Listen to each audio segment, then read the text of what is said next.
O pai Marcelo, esses dias, esteve lá me visitando. Foi uma tarde assim, muito agradável, onde nós tivemos a oportunidade de conversar sobre tantos assuntos, né? E aí, naquela ocasião, ele me convidou para estar aqui hoje, nesse dia de cerimônia, né, de gira dos caboclos, né? Aonde me pediu para falar um pouquinho sobre... Posso tirar aqui assim? Fica à vontade. Fique à vontade, padre. É mais fácil. Pode assim. tirar então. Pode, É porque, assim, ele me pediu para falar um pouco sobre os caboclos, assim como numa outra casa, num outro templo de Umbanda, do pai Alves e da mãe Patrícia, eu fui convidado para falar sobre os Exus, né? E parece que isso aí foi um vídeo que rodou aí, eu acho que o Brasil inteiro já. Porque as pessoas ficaram um pouco impressionadas como é que um padre, né, conhece um pouquinho, né, da religião de vocês. Mas sabe o que acontece? Eu aprendi uma coisa nesses meus 25 anos de sacerdote. Esse ano eu completo 25 anos. Eu aprendi assim. Isso eu aprendi com Madre Teresa de Calcutá. Ela foi uma mestra para mim nesse assunto. Nós só conseguimos chegar perto com o amor de Deus a alguém de uma outra confissão religiosa quando você conhece melhor aquela confissão religiosa. Aí vocês poderiam me perguntar: mas padre, mas o que tem a Madre Teresa a ver com isso? Muito. Porque para ela poder fazer o trabalho que ela fazia na Índia, se ela não conhecesse o hinduísmo, ela já teria sido escorraçada de lá há muito tempo. Ela não teria condições de lidar com aquele povo miserável hindu que não aceitava a caridade dela, não, porque ela era cristã. Então ela teve que conhecer o hinduísmo, praticar alguns rituais, alguns atos rituais da religião para poder amar aquelas pessoas. O amor criou essa ponte. Então, nos vários escritos dela, eu fui aprendendo isso. Mas confesso a vocês que para mim foi mais fácil entender essa dinâmica. Por que foi mais fácil? Pelo fato da minha origem. Eu tenho descendência cigana. E eu vou ser sincero para vocês. Para chegar no sacerdócio, olha, foi, além de muita fé, teve que ter também a ajuda de algumas pessoas que sem elas eu não teria chegado, não. E uma delas foi, que Deus o tenha, né? Eu tenho uma profunda gratidão por esse homem que fez uma diferença muito grande em São Paulo, que foi Dom Paulo Evaristo Arnes. Dom Paulo era um homem que simplesmente ele estava do lado dos menos favorecidos, isso sem dúvida alguma. E eu, na época, eu era um seminarista menos favorecido, porque eu era discriminado pelo fato de eu ser descendente de cigano e defender a minha etnia, né? E só que eu, diferentemente do padre Jorge, que atualmente é bispo, né? O tão conhecido padre Rocha, diferentemente, o padre Jorge, ele foi um simpatizante, defensor, trabalhou muito com o povo cigano, mas tinham coisas que ele não assimilava para ele. Uma das coisas que ele não assimilou foi Santa Sara, porque a igreja romana, que hoje eu sou ortodoxo há alguns anos, ela não aceita Santa Sara para o culto universal. Então, na ortodoxia, ela é reconhecida, e foi então que eu fui conseguir trabalhar, né, fazer um trabalho realmente maior com os ciganos, com a espiritualidade de Sara, né, dentro da ortodoxia. Então, para poder falar e entrar digamos assim, em diálogo com uma religião tão brasileira como é a Umbanda, eu precisava conhecer um pouco ela. Sendo que milhões de pessoas são adeptas, sabe? Vem sexta-feira para o axé e vai domingo para o amém. Não é? Sexta-feira acende a vela para o Preto Velho e domingo está acendendo a vela para Nossa Senhora Aparecida, lá na paróquia, né? Mas isso, vamos dizer assim, está errado? Não! Porque a expressão de fé, ela é única, ela não tem barreiras, aí é que está. As religiões, foi o que eu escrevi uma vez aí no Facebook, e teve uma página aí que até publicou, eu até falei isso com o pai Marcelo, cada uma delas tem um pedacinho da verdade, e cada um desses pedacinhos, quando se há uma boa vontade de juntá-los, e quando se junta, ele forma um belíssimo mosaico, um belíssimo quadro. A grande dificuldade é juntar esses pedacinhos, por conta da, muitas vezes, intransigência, arrogância. Tem religião que quer ser melhor do que a outra, e se diz a detentora de toda a verdade e de toda a salvação. Será? Se assim fosse,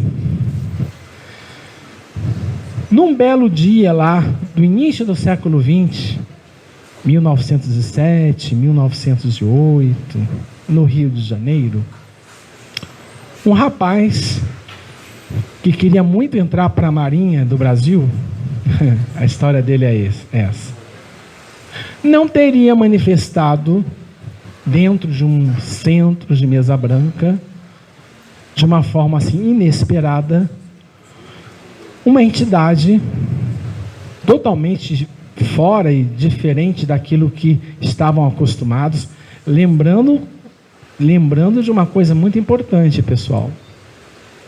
O início do século XX, você ainda tem digamos assim, um espiritismo que nasceu na França, né, com Allan Kardec, aí no século XVIII ainda, né, século XIX, 1850 e alguma coisa, né, é dessa época, né, o kardecismo. Então era muito novo essas coisas ainda, e para chegar no Brasil, naquela época tudo vinha muito devagar. Então a doutrina espírita em si, ela ainda era muito nova naquela época, no início do século XX, nos anos 1900 e alguma coisinha. Então, quando se manifesta aquela entidade, o pessoal já achou logo que era o demônio, era o espírito, vamos tirar, vamos pegar. Ninguém estava entendendo. Até que aquela entidade deu uma verdadeira aula para aquelas pessoas ali presentes, mostrando ali uma nova vertente, um novo caminho de expressão de fé. E ele resolve se identificar, né? E ele se identifica como o caboclo 7 encruzilhadas. Não é isso? Não é essa a história do início da Umbanda? Não é? Vocês já repararam ou prestaram atenção nessa identificação? Caboclo de 7 encruzilhadas. Primeiro vamos entender o que é um caboclo, no seu significado. O caboclo é uma etnia proveniente, né, da miscigenação de um índio com um branco, certo? O índio, né, os primeiros habitantes do Brasil, né, com os brancos que aqui vieram. Agora, É curioso, mas por que que esse ser, essa entidade, decidiu se identificar como um caboclo, ou seja, com essa, digamos assim, com esse perfil indígena, mas que tem também os traços do homem branco, do homem que não é indígena. Aí já começa a beleza da coisa, porque o que ele vinha trazer não era só para os indígenas, era para todos. Ele podia se identificar: olha, eu sou o índio 7 tocos, sei lá, 7 árvores, 7 mangueiros, sei lá, qualquer coisa. O índio, né? O índio, curumim, o índio. Mas falou caboclo. Caboclo é essa mistura de índio com branco. Então a mensagem não era só para o índio, era para os brancos também que ali estavam, e para as outras etnias. 7 encruzilhadas. Por que 7 encruzilhadas? Primeiramente, o que é uma encruzilhada? É um cruzamento, é um encontro de caminhos, não é? Caminhos, né? A pessoa está tão acostumada de encruzilhada a arriar de espaço para a entidade, mas não, a encruzilhada é um encontro de caminhos. E normalmente são 4 caminhos que se entrelaçam, né? Um que está atrás, um que está na frente, um que está de um lado, outro que está do outro. Não é assim? São 4. Nós temos no mundo os 4 elementos, não é? Fogo, ar, terra e água.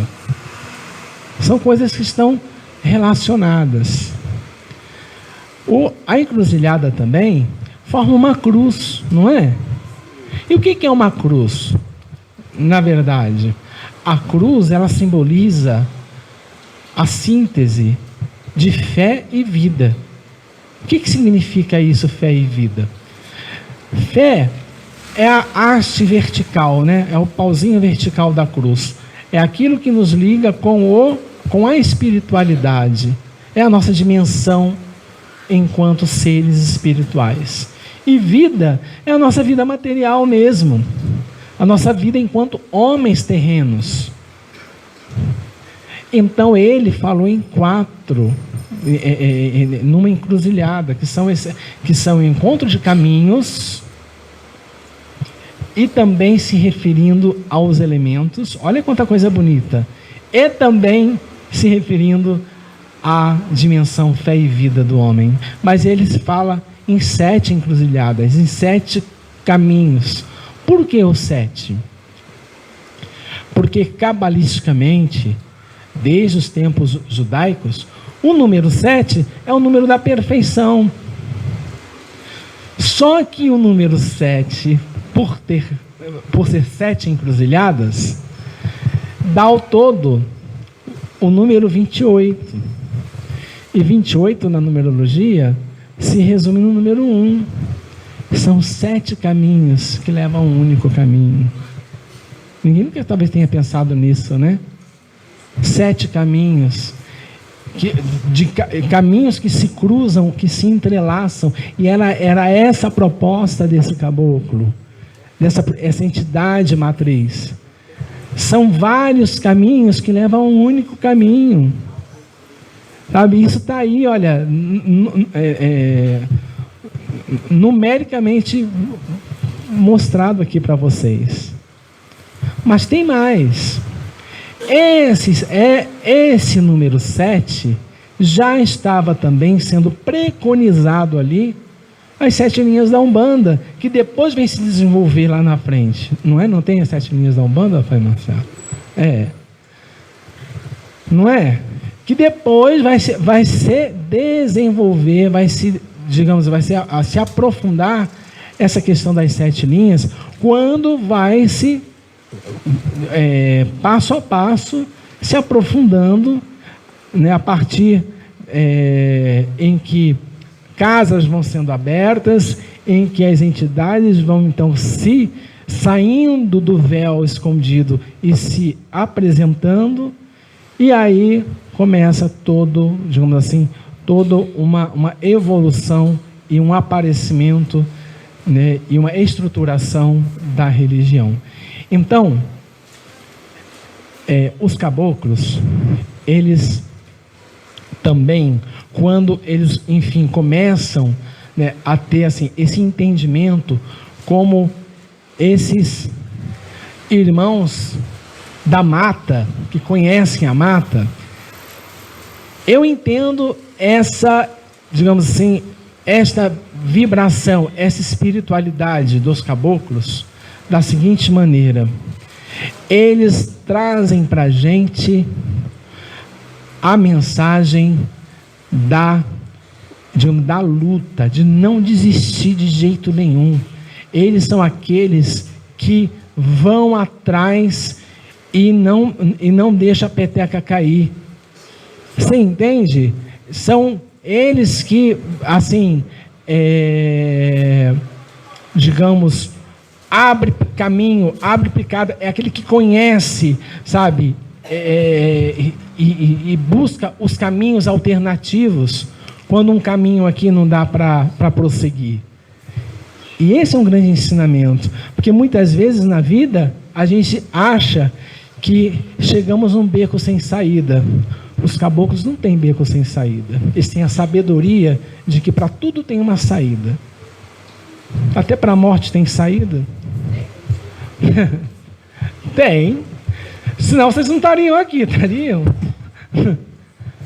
A morte tem saída, porque ela é apenas uma passagem. Ela não é um beco sem saída.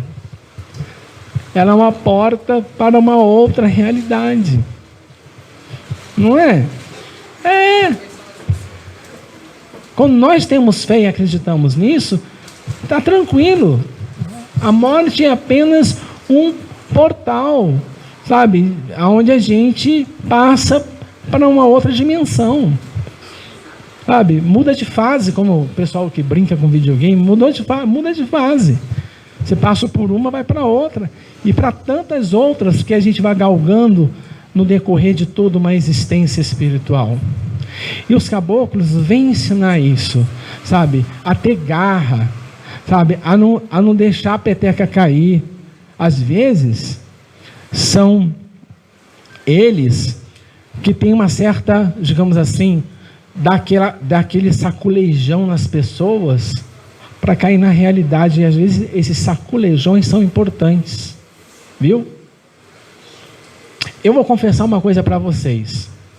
Eu, quando era muito criança pequeno mesmo, 8 anos, eu vou dizer confesso a vocês que a minha primeira experiência com a Umbanda foi uma tragédia.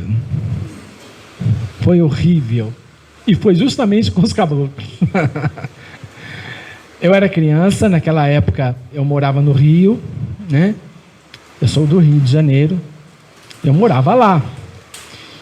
E no dia 31 de janeiro de 73, não esqueço até hoje, para 74, a minha família resolveu ir ver o Ano Novo em Copacabana. A gente nunca tinha ido. Mas naquela época, não é como hoje, não. Era uma coisa simples. Era uma coisa... Se tivesse 5.000 pessoas na praia, era muito naquela época. Há 46 anos. Não é como hoje, que é daquele jeito. Não. Agora, o que tinha muito na praia era o pessoal do axé. Eram várias, né? Várias casas ali representadas nas areias, e tinha o pessoal que levava também sua cadeirinha, né, e tudo para esperar, né, a hora dos fogos, que era uma coisa bem mais modesta naquela época. E nós fomos para isso mesmo. Porém, os meus pais ficaram assim impressionados, que também a gente não era acostumado com aquilo, de ver o pessoal do axé reunido, né? Cada casa fazia um círculo assim grande, e batendo lá seus tambores e tudo, seus atabaques, sabe? Eu também tive a curiosidade. Ai, mamãe, o que é aquilo? É um carnaval aqui na praia? Não, meu filho, é um pessoal, né, da religião, né, do espiritismo, mas ela também não sabia explicar. Aí fomos lá ver. muito bonito, né? E nessa que a gente estava próximo, era uma casa, não lembro, mas era uma casa. Tinha um senhor, né? Provavelmente ele era o chefe da casa e ele estava incorporado com um cacique, tanto que ele estava com um cocar muito bonito, por isso que eu achava que era um carnaval fora de época, estava com um cocar, literalmente assim, a caráter mesmo, com um cocar muito bonito que vinha até no chão, com flecha, com, sabe, uns outros apetrechos indígenas, e dançando e falando uma língua que a gente não entendia, né?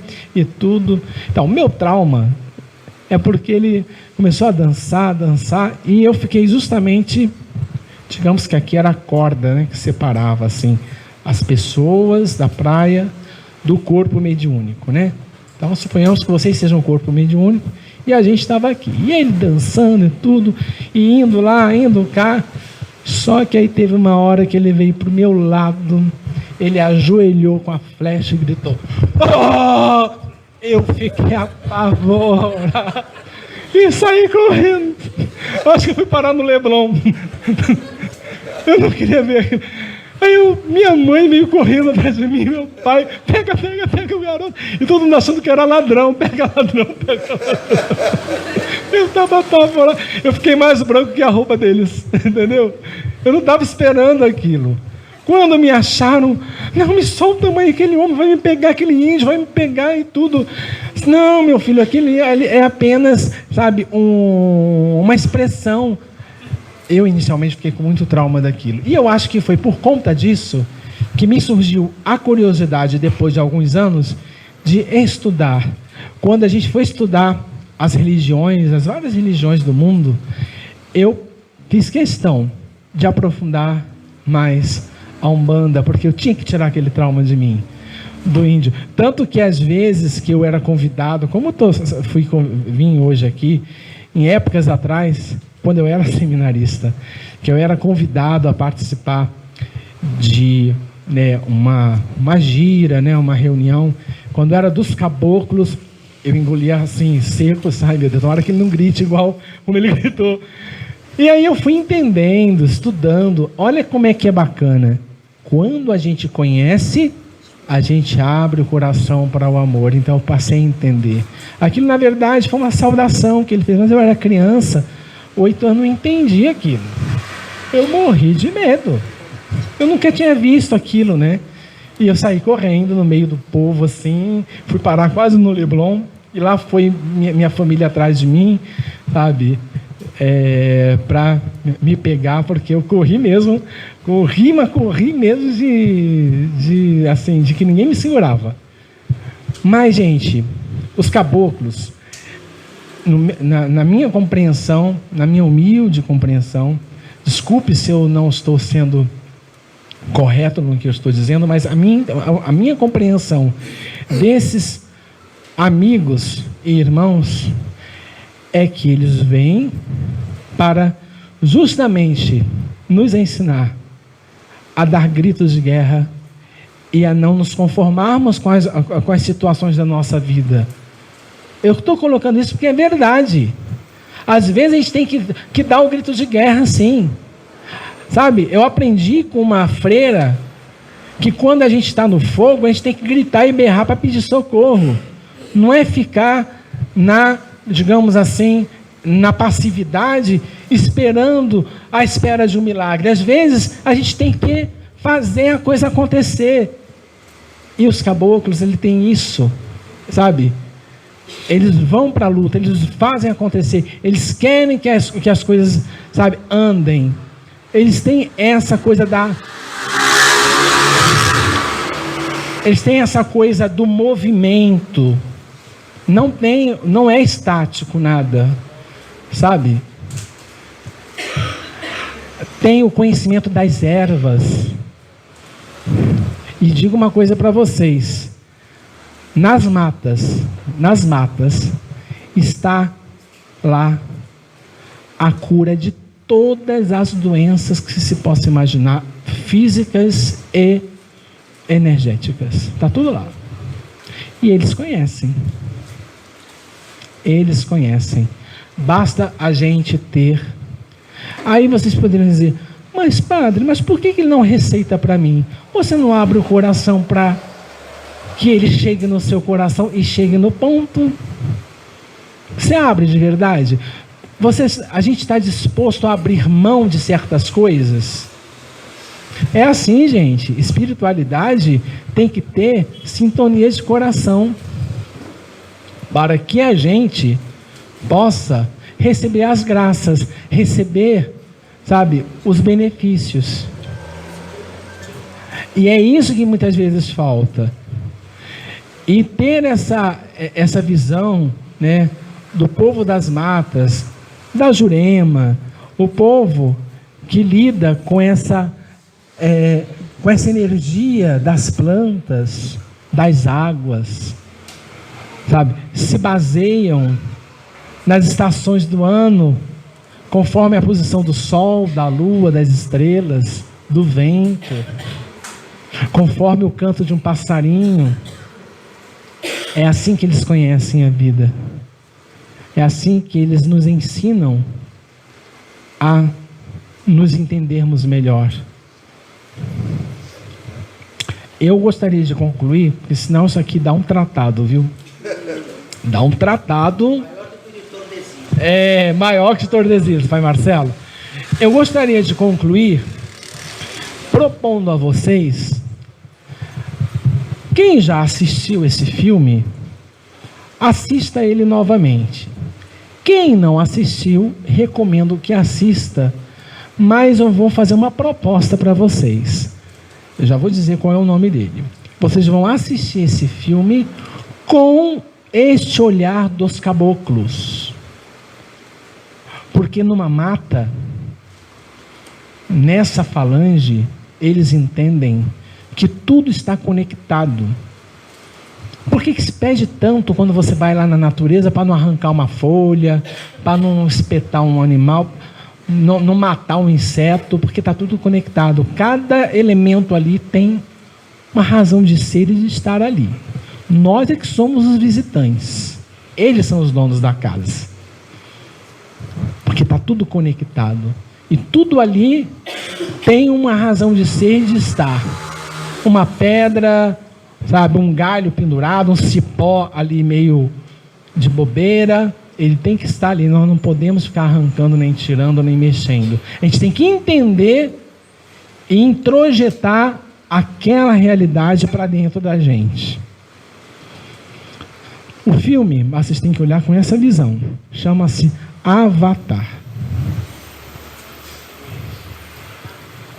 Aonde a população de Pandora, que é um planeta, eram homens, vamos chamar homens e mulheres, né, seres azuis enormes, né, bem do jeitão dos índios, do caboclo. E o maior tesouro deles era a terra deles, era o planeta Pandora, que estava sendo ameaçado de ser explorado, de ser atacado pelo homem branco, para explorar as riquezas de lá. E toda a história de Avatar vai mostrar que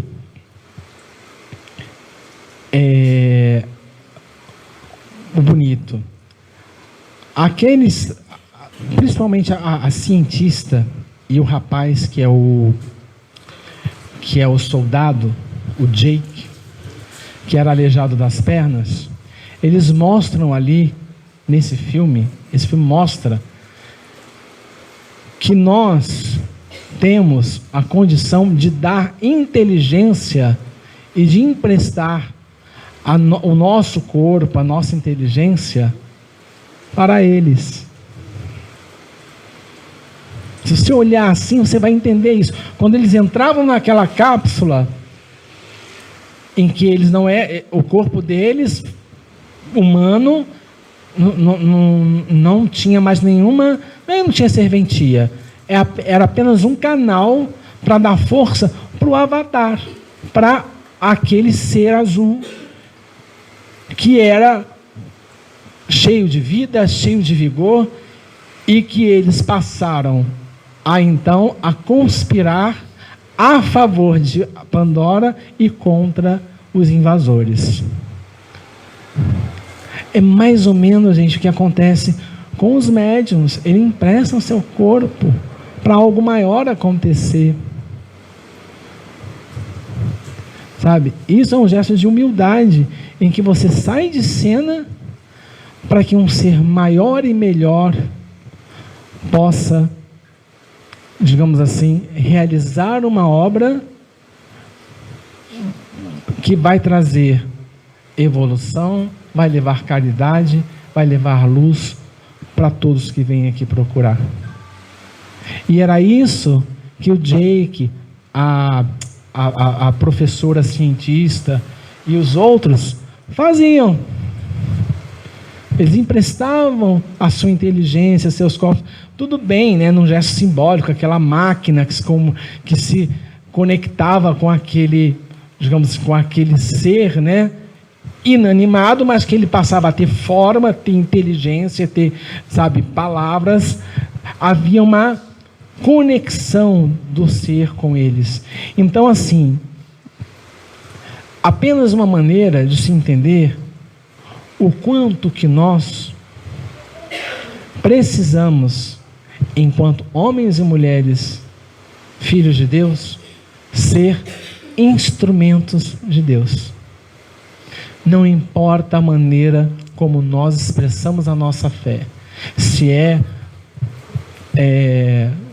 digamos assim, no saravá hoje ou no amém aleluia domingo, isso não importa. O importante é que a gente seja instrumento. O importante é que quando a gente sair daqui, aconteça o que acontecer lá fora, nós somos instrumentos da paz. As pessoas que vão nos encontrar precisam enxergar na gente que a gente saiu de uma casa religiosa melhor do que entramos. Porque senão não valeu nada. Senão a gente vem para cá apenas assistir digamos assim, um teatro. A mesma coisa na missa. Quem vai à igreja apenas para assistir, vai apenas para um teatro. E a finalidade não é essa. A gente vai ao templo, na casa de Deus, para sairmos de lá melhores do que entramos. Para sermos realmente instrumentos da paz de Deus.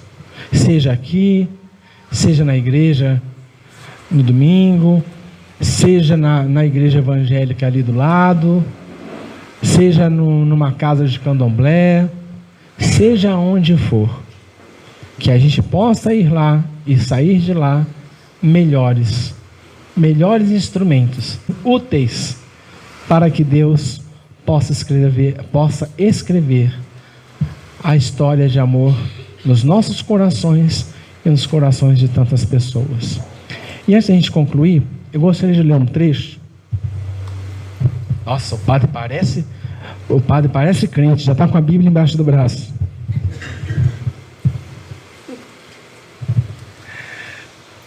Mas não é, porque eu tenho um trecho aqui da Carta de São Paulo aos Filipenses, no capítulo 1, no versículo 27. E era uma palavra que eu queria compartilhar com vocês, que eu acho que tem tudo a ver com o que a gente está vivendo aqui hoje. Esse trechinho fala sobre a unidade cristã na luta. Todos nós estamos numa luta, viu, gente? E diz o seguinte, Filipenses capítulo 1, versículo 27. Acima de tudo, vivam de modo digno do Evangelho de Cristo. O que é o Evangelho de Cristo? O que foi que Jesus pregou? Amai-vos como eu vos amei. É muito mais do que amar o próximo como a si mesmo, viu, pessoal?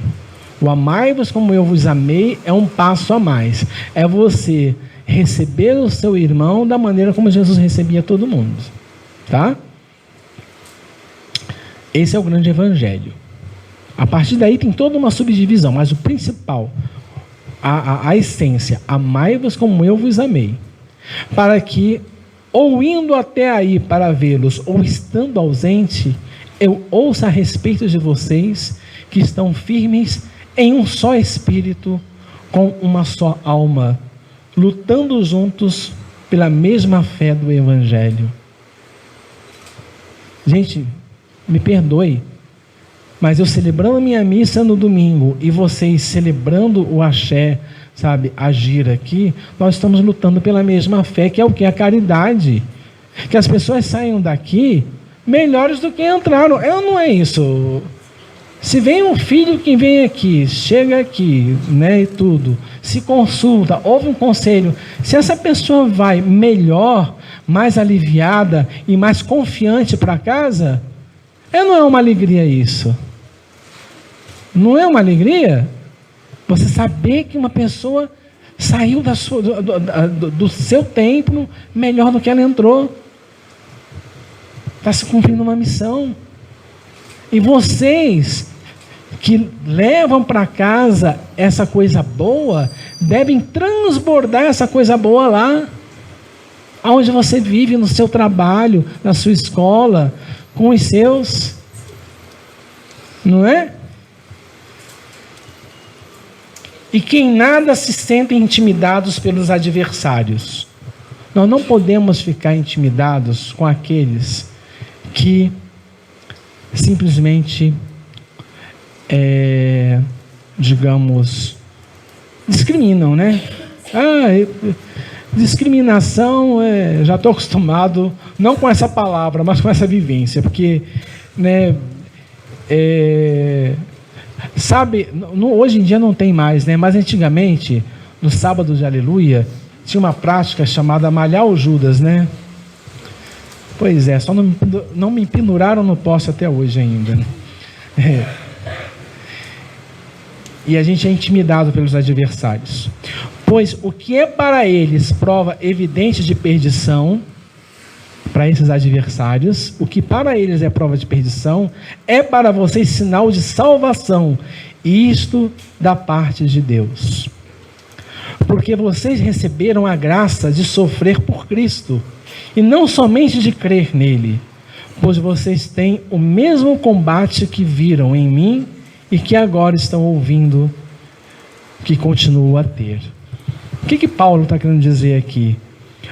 Que a gente viver a nossa fé da maneira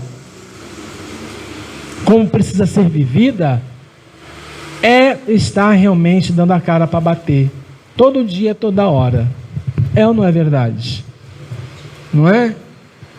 Gente, sabe, é claro que o pessoal do axé, principalmente as casas de umbanda, candomblé, são muito mais hoje visados. Mas imagina um padre, sabe, que tem lá o seu teretetê com os ciganos por causa da minha origem. Eles estão aqui? Cadê? Estão ali, né? Então. Vocês acham, como é lá, Santa Sara? Como é que eu vou dar as costas para um povo do qual eu tenho origem? Eu não posso. Não podia fazer isso.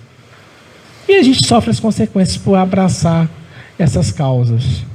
Então, está no Novo Testamento. Essas perseguições, está aqui, ó. Desde a época de Cristo. Sabe?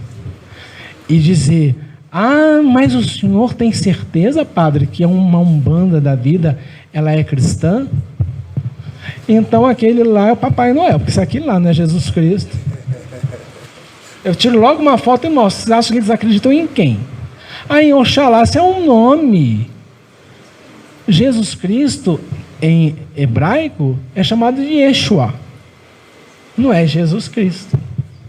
É um nome, é uma nomenclatura, mas significa a mesma coisa. Vejam o que o Caboclo Sete Encruzilhadas, que foi o primeiro, olha a beleza da simbologia dos números. Um 7 que dá 28, que dá 1. 7,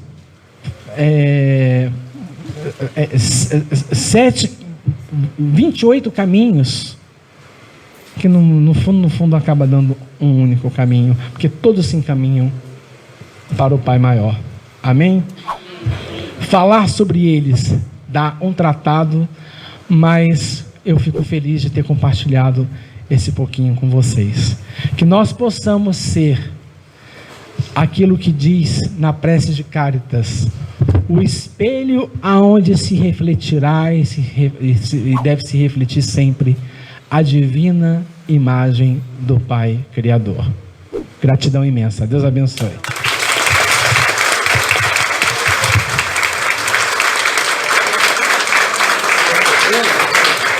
Aqui é emocionante. Bom, pessoal, é uma grande satisfação a presença do padre aqui. Isso vale como um passe, vale como uma gira, vale como uma dança, vale tudo, né? Eu estou transbordando de alegria aqui, tá? Estou transbordando, muito feliz mesmo. Que o senhor venha muito mais vezes, que nós possamos ir lá na sua paróquia, tá? Só que numa próxima vez, eu vou combinar com o pai Marcelo e vou vir de véspera, para não chegar tão atrasado. Sem falar de São Paulo, né? Porque São Paulo é uma coisa que você fala, aproximadamente eu chego no horário. Eu só queria também finalizar, para a gente depois ir para a presença dos caboclos, para o seu Pena Dourada dar um abraço no padre. O padre falou sobre a manifestação do Caboclo das Sete Encruzilhadas, né? Com certeza ele sabe disso, mas tem um detalhe: o Caboclo das Sete Encruzilhadas foi um padre. Ele se chamava Gabriel Malagrida, né? Foi uma das encarnações dele. E nessa primeira manifestação, ali, através do Zélio Fernandinho de Moraes, o vidente que o vê, né? Que fazia parte daquela mesa, ele via uma entidade com vestes clericais, tá? E ele pergunta: por quê? O senhor está aqui ao lado de espíritos atrasados, de negros e índios, sendo que o senhor está com essa apresentação de padre, né, de vestes clericais. É que ele responde: amanhã, no endereço tal do meu aparelho, me manifestarei como um caboclo brasileiro, que tenho muito orgulho que foi a minha última encarnação. Essa história do Caboclo das Sete Encruzilhadas, 7 caminhos, que o senhor descreveu aqui com uma maestria fantástica, tá? Então, gente, tá tudo interligado. Tá tudo interligado, tá? Eu falei para eles que o seu capa preta protege a paróquia do senhor, e também foi padre, tá? Numa das encarnações dele. Muitos dos Exus foram inquisidores, né? E hoje eles voltam aqui para se redimir, para trabalhar em prol da religião, trabalhar para a espiritualidade, para a universalidade das crenças, que esse é o grande papel da Umbanda, descrito por Ramatiz. Tá bom, gente? Espero que vocês tenham gostado e vamos para a gira, que agora é a parte umbandística. Meu saravá fraterno a todos e o meu amém.